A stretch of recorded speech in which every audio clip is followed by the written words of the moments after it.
last time. Today we go over some things you may have missed in the official Star Wars The Last Jedi Awake TV spot. This is Mike Zero here once again. If you guys are new here to the channel, do make sure to subscribe to see future Star Wars content. I thank you all so very much for the kind support. It is greatly appreciated.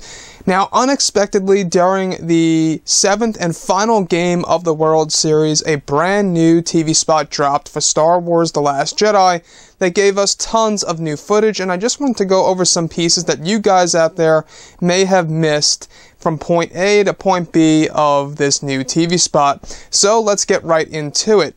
So starting off with the first thing that really caught my eye was when Luke Skywalker enters the Millennium Falcon's cockpit. This was a direct parallel to that of Star Wars The Force Awakens, in which we do see Han Solo examining the cockpit of a ship that once belonged to him.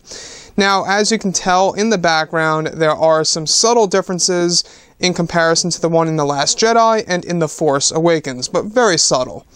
The other thing that I do want to go over is this image of Supreme Leader Snoke's throne room.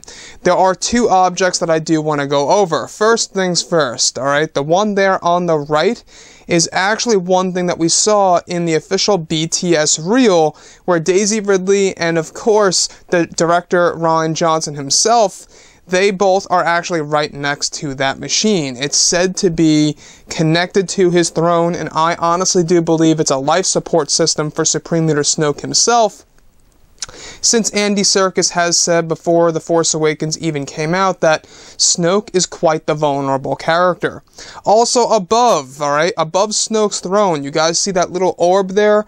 That is actually a device that allows him to project himself as a hologram to Starkiller Base before its destruction, or to any other place that he wants to be seen in the form of a hologram.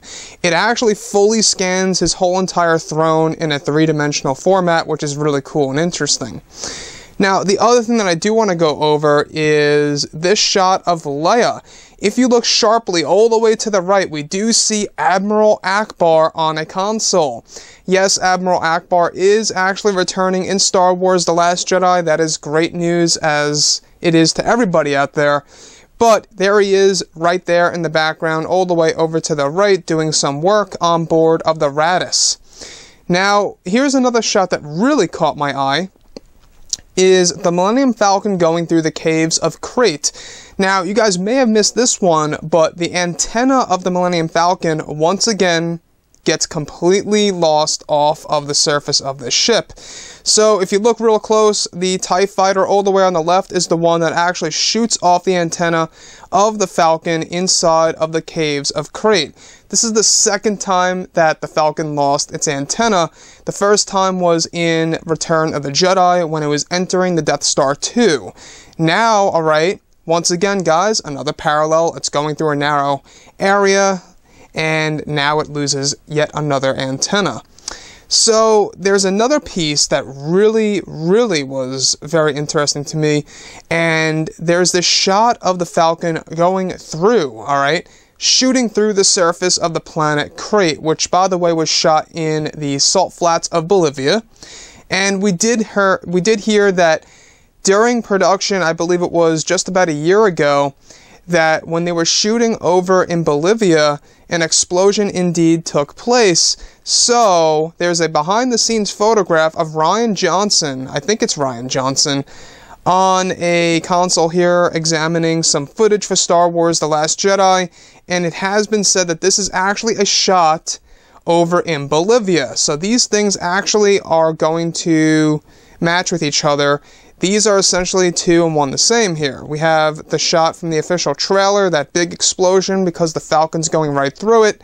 And then here we have a behind-the-scenes look at that, you know, scene from a bird's eye view, though. Very interesting stuff, I gotta say.